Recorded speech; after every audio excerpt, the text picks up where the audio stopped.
Tantor Audio, a division of Recorded Books, presents Karma's Shift by L.A. Boroff, Lacey Carter Anderson, and Helen Scott.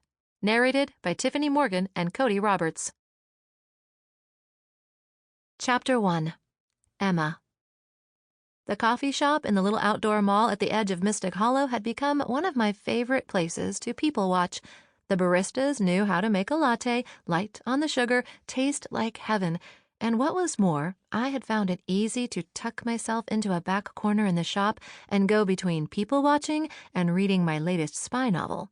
At least, that's what it looked like to other people, to humans. They had no idea I was secretly practicing my magic on some of the worst people in the town. Okay, maybe not the worst, but it did seem like this mall attracted an oddly large number of shoppers just looking to unleash their misery on the people around them. I'd never been happier that I no longer worked in customer service, though, I can tell you that much. So, what better place for Karma to have some fun? And I did have some fun. Like now, as I watched the scene in front of me unfold. Normally, I'd be getting myself worked up, angry at the people who thought it was okay to treat employees like garbage, but knowing that the jerks of the world wouldn't get away with it, I wasn't getting angry anymore. I was getting excited. "You gave me French vanilla!" The 20-something-year-old woman was yelling at the top of her lungs, her stilettos clicking angrily on the tile floor. "I asked for mocha." The horrible woman slammed the drink down on the counter so hard, liquid and even a piece of the ice sloshed everywhere. "And you people want to make more per hour? What a freaking joke." I don't know what was worse, the yelling, the mess, or the fact that I'd heard her specifically ask for French vanilla. But it didn't really matter. This lady was the worst. If I was to take a guess, based on her designer clothes, superior tone, and general attitude, I'd say she had never worked a day in her life. The barista was staring at the woman with wide eyes, but after realizing the woman was waiting for her to speak, plastered on a strained smile and said, "I'm sorry, ma'am. I'll remake it." "No!" the customer yelled. "I want someone else to make it? You'll probably spit in it." The poor barista looked like she was about to burst into tears. "I'd never spit in someone's drink," she said in a weak voice, "but I'll get my manager." I narrowed my eyes and felt that prickling come over my skin, the one I knew meant my magic was working. Sometimes it felt pleasant, usually when I wanted to bring good karma to someone. Sometimes it felt uncomfortable, like when I was trying to punish someone. But when I was just letting the magic go, knowing that everyone near me would get exactly what they deserved, it felt like it did now. Like a prickling that was both soothing, too warm, and almost relaxing all at once. Kind of like sitting by a fire after being out in the cold. "Hey!" A voice from behind the customer made the angry woman whirl around. "What?" the angry woman asked, planting a hand on her hip and turning up her nose at the teenage girl behind her. "Drink this." The teenager, who had watched the whole exchange, picked up the half-spilled iced coffee from the counter. Then she leaned over and dumped the whole thing on the rude customer's head. Literally the top of her head. The woman screeched at the top of her lungs as the teen burst into laughter and ran away, dodging people on the sidewalk and disappearing toward the park trail that led all through town. I hid a smile behind my hand, remembering one of the first times I used my powers to make a drink spill on a woman. But even though I was trying really hard to act my age and hide my amusement, the longer the rude customer stood in place, mouth hanging open, dripping with coffee, the harder I found it to hold back. After a minute, I was giggling so hard a snort actually exploded from my lips. Oh, it was a good day for the universe. "Still want my manager to make that drink?" the barista asked, looking shocked. The woman unleashed a string of swear words, turned to leave, and slipped on the floor. The handful of people in the shop burst into laughter, and the woman crawled out onto the sidewalk. I knew I'd just witnessed karma in action, but I also knew it wasn't done. These kinds of things had a way of sticking with people. So I had a feeling it'd be a long time before that woman behaved like that again. Leaning back in my chair, I sipped from my vanilla latte and looked out at the outdoor mall. On one side, people were walking along the sidewalk between shops. On the other, the woods that surrounded the town gave a relaxing atmosphere to this little slice of paradise. And because of the nice weather, all the glass doors around the shop had been pulled back so the airflow could move through uninterrupted. It was like sitting outside, but with a roof over my head. Not quite on the sidewalk, but with how short the coffee shop was, it was close enough to feel like I was near everything and tucked away at the same time. A young boy suddenly came exploding out of the woods on his bike. For 1 second, I was happy to see a kid without a screen 2 inches from his face. But the next, I noticed the expression of horror on his face and the way he was pedaling like the hounds of hell were on his heels. Some instinct sent me out of my chair and stepping away from my table. With a few short strides, I was out of the shop and onto the sidewalk. Out of the woods behind the boy came a group of 3 other boys. One of them ran forward and threw a rock. "We told you not to come through our turf," the little jerk yelled. Oh no, not on my watch. I opened my hands and focused on the group of bullies who were all shouting insults now with shit-eating grins on their faces. An uncomfortable prickling came and my mouth curled with anger. Billy Thompson! A woman with shopping bags on her arms rounded the corner of the coffee shop and came to stop right beside me, her voice booming through the whole outdoor mall. The boy who threw the rock flinched and hunched his shoulders. His eyes went wide, and the next rock in his hand tumbled from his fingertips. The boy on the bike looked between the angry woman and the kid, slowed, then skidded to a stop to turn and watch. "Hey, Mom," the bully said as his friends melted into the background. His mom marched forward. "What have I told you about being mean to your little brother? Did I just see you throw a rock at him?"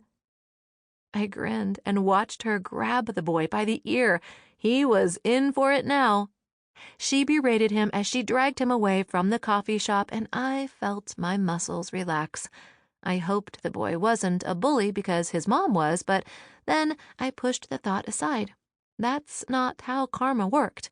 It wouldn't try to teach a kid a lesson by tossing him to the wolves. No, I was sure the mom would have consequences and a firm conversation, but the ear would be the worst of it.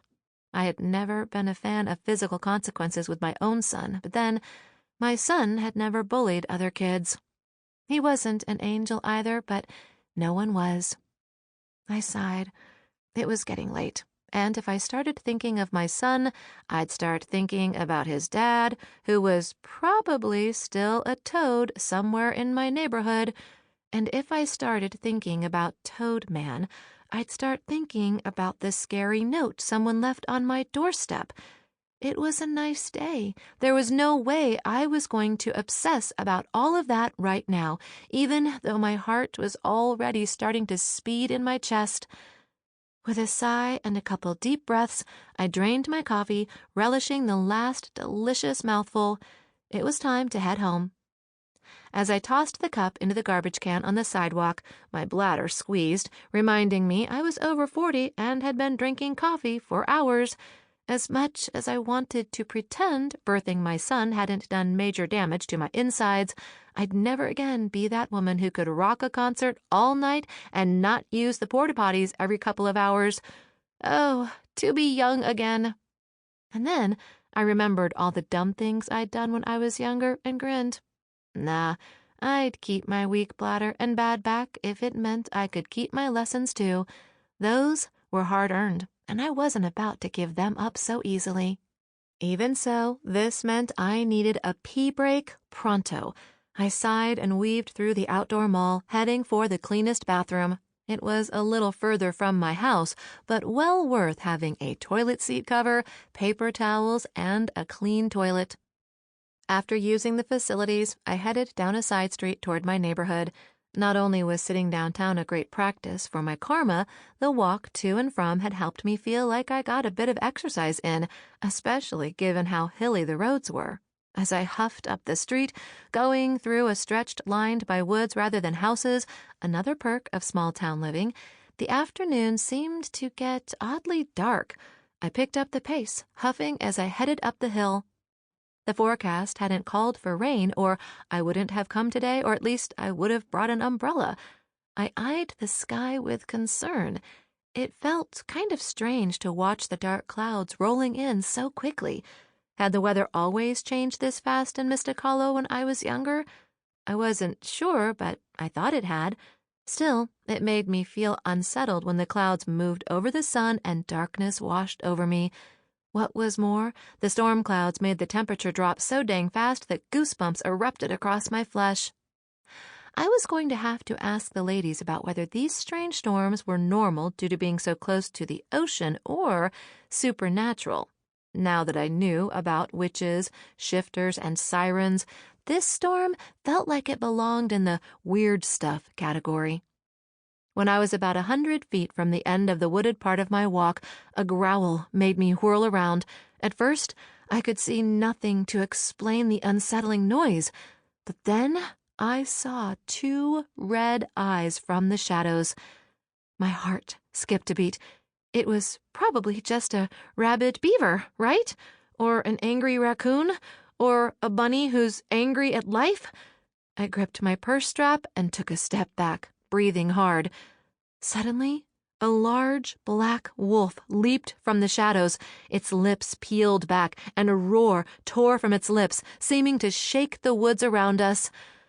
My heart calmed a little, and I sucked in a deep breath to steady my breathing. "How dare you scare someone like that?" I exclaimed, realizing what was happening. This was one of the pack members trying to play a prank, and it wasn't funny. "You could have given me a heart attack, and then how would you feel?" The wolf gave another little growl, but it was quieter, uncertain. I put my hands on my hips.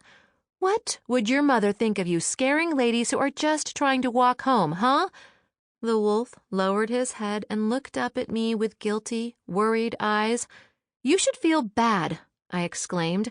"What you did wasn't funny. If I'd thought you were a wild wolf, I might have taken off, running, tripped, and broken my leg, and humans don't heal like you lot do."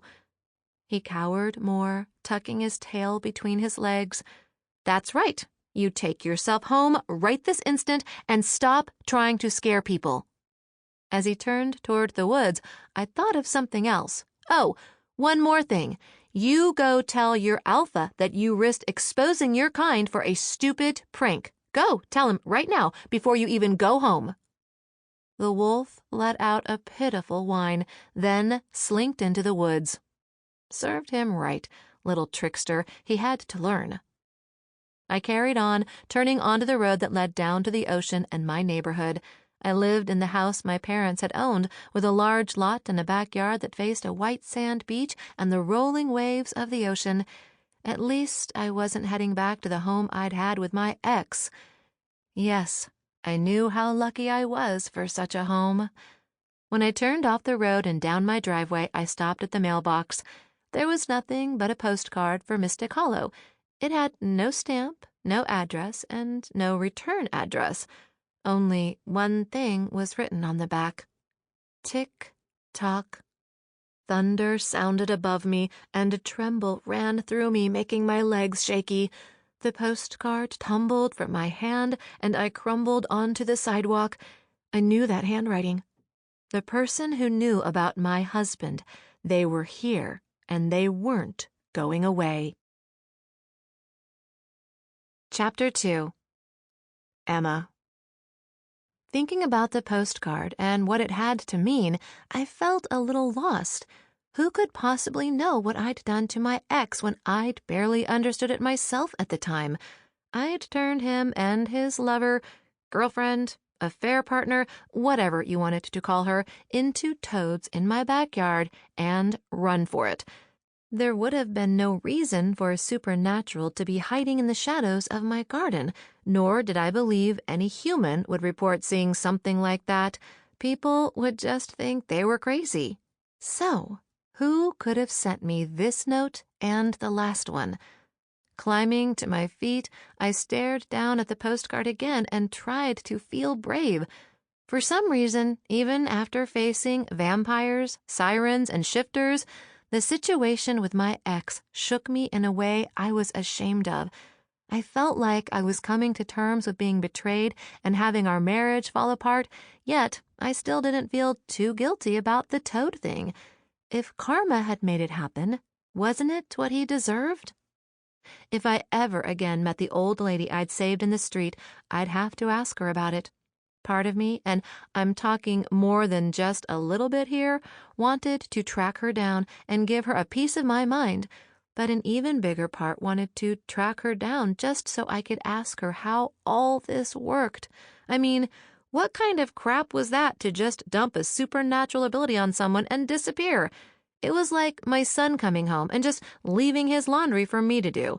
If I had any say in the matter, it wasn't going to fly.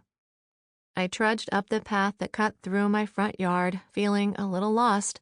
At least I was coming home to my place in Mystic Hollow with my brother, and not my lonely house back home where my college-age son rarely visited. That was something to feel better about. But when I looked up at the dark house, I groaned, remembering I'd be here alone. Henry had gone over to his girlfriend Alice's house to play some video games.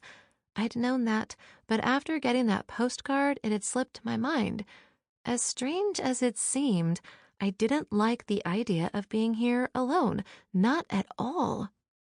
I'd noticed that Alice preferred being over here when I wasn't around, and if I was, then Henry would generally go over to her place, well, her parents' place. She was a bit of an odd duck. They both were, really. There was something about her, though. I knew she was a witch and struggled with her magic, but I knew there had to be a reason she was more open to Henry's quirks than most people were. Maybe it was the fact that he was so straightforward. There was something to be said for people who didn't beat around the bush, and maybe, as a witch who struggled with her powers, she appreciated it more than most.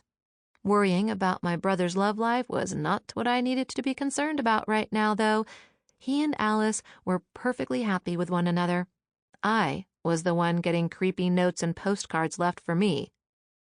Grumbling, I shoved the postcard into my purse, my knuckles scraping against the zipper of my wallet as I did, and headed toward the porch, digging for my keys. Damn it! I stopped and pulled my purse up higher, trying to see down in it. Why hadn't I turned on the porch light before I left? Oh, yeah, because it'd be a bright and sunny day without a threatening note when I'd gone to the coffee shop. Life changed so dang fast sometimes, or maybe it was just my mood that changed so quickly. Either way, it could be exhausting. Sometimes I just wanted to scream at everything to stop for a moment and let me catch my breath. Frustrated, I pulled my phone out of my back pocket and used the flashlight app. Bingo! I finally found them, shoved my phone back into my pocket, and looked at my front porch for the first time. My jaw dropped, along with my keys. Right there on my front porch, next to the door, was a guy completely slumped over.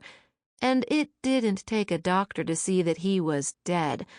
My gaze went from him back to the street. The way he was propped up, over by the railing and the big potted plants, no one would have seen him from the road. Or, if they were able to see some of him, he would probably just look like a blanket or something with just his jacket being visible in the dim light. Yet, it seemed crazy to just have a dead person go unnoticed on a pretty street lined with beach houses. Mystic Hollow was a strange place. My heart raced. I knew you weren't supposed to mess with crime scenes, but what if the person wasn't dead? What if they were drunk? Yeah, they could be drunk. They could have stumbled home from a bar mid-afternoon in a weird storm, one that I was 90% sure was magical in origin. Then they wound up at the wrong house, couldn't get in, so decided to nap on the front porch. totally reasonable explanation. Didn't explain why his chest wasn't rising and falling, but it was Mystic Hollow. Maybe he was a type of supernatural creature that didn't need to breathe. They existed, right? My fingers trembled as I reached ever closer for the man's exposed neck, and then I carefully put my finger on his ice-cold skin. After a second, goosebumps rose over my flesh. Yeah, he was dead. I was touching a dead person. Biting back a scream unsuccessfully, I lunged for the keys that had fallen from my hand before righting myself and trying to shove the key in the lock, missing the first few times. The metal-on-metal scratching sound was enough to fray my already frazzled nerves. I couldn't stop glancing at the man. My fingers felt strange, icy cold, almost like they were remembering what it felt like to touch the man, like touching him had infected me or something, and it was spreading. Of course, that could just be shock as well. The logical side of my brain decided to pipe up when I least wanted to hear it. My heart raced, and a scream tried to tear its way from my throat. I was just about to turn and run down the street like a psychopath when I got my key in the lock, turned it, and threw the door open. Turning my head for one last look at the body, I screamed for real this time.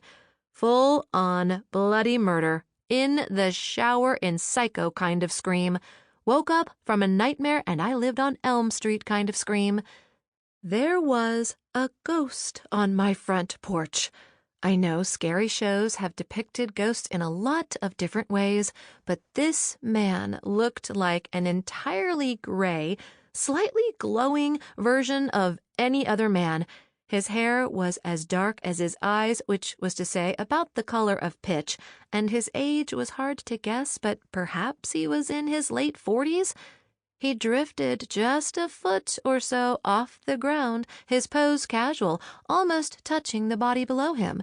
It was hard to tell much about him since he was slightly blurry, like he had a permanent photo filter on, but it was definitely the guy on the ground.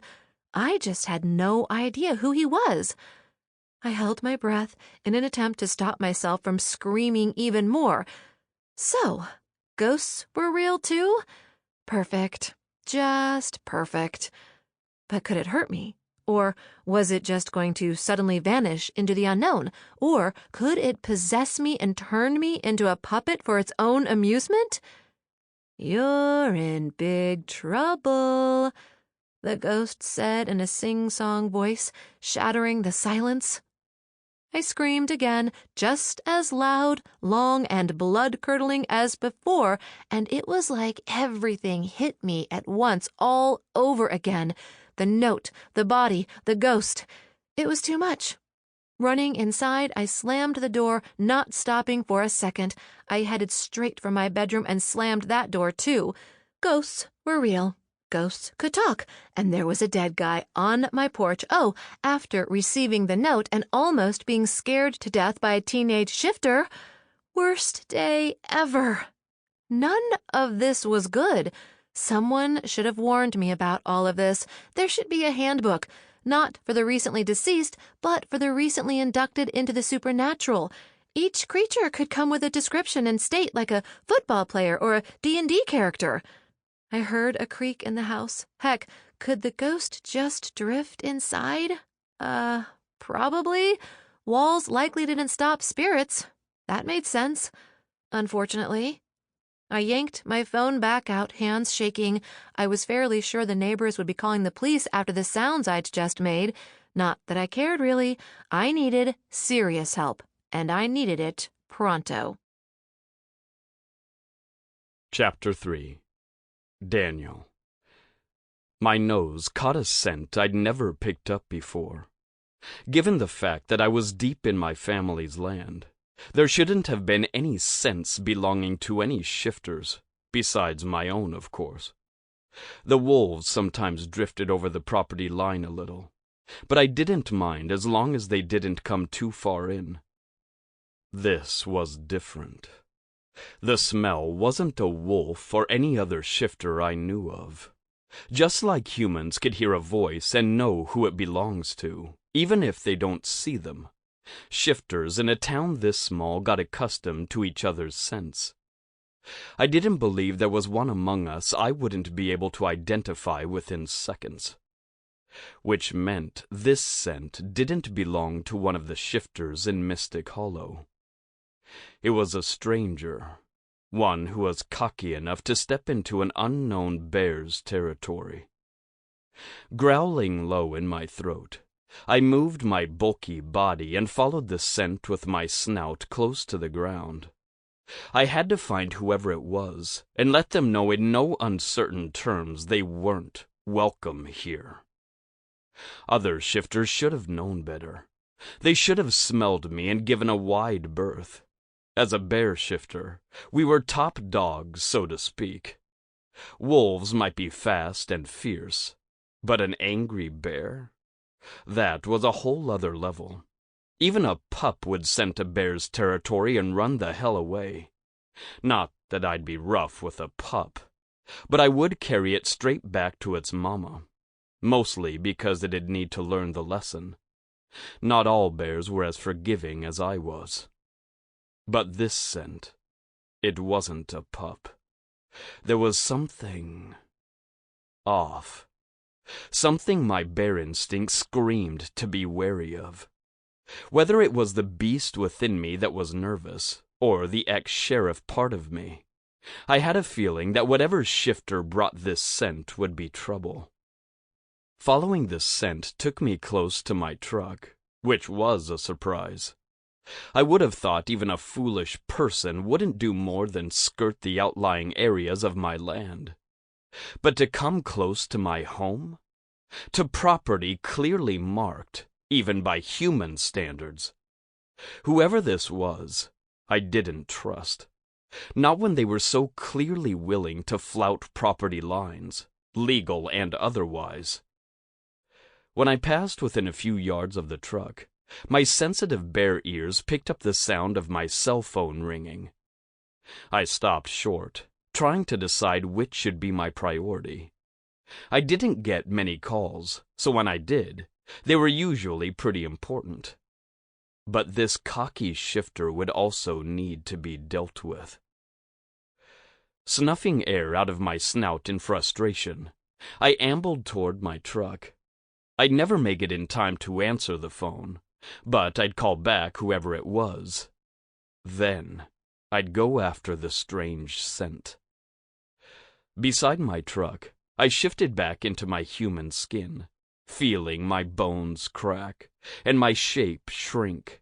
Yeah, I was big for a man, but my bear was bigger. In life, I always felt like I was towering over people, but not just because I was tall. It was as if everything in our world was made for people half my size. But the only time I felt delicate as a human was after I shifted out of my bear form.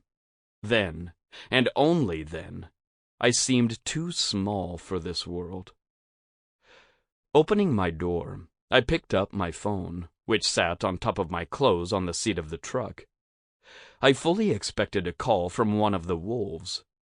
Even though their alpha was still reluctant to accept my help after his father's death, he had reached out more lately, usually by text though, which was the young wolf's way. But to my surprise, the call had been from Emma. My heart immediately began pounding at the thought. My mind called up an image of her. For so long when I thought of Emma, it was of the shy, young girl I knew before she left, with the kind of smile that made a man feel weak in the knees. Now, though, that image was replaced with a better one. Her now, with crinkles at the sides of her dark eyes when she smiled. How she'd touched her black hair in a way that reminded me so much of the girl she had been. A gesture that was nervous and spoke of a woman who had no idea how beautiful she was. And yet, she didn't exactly call me often. My smile faded a bit. She'd called me for one of two things. Either she wanted to go out on a date, and hopefully that was it, or she was in some kind of trouble. So far, this little Sample complete. Ready to continue?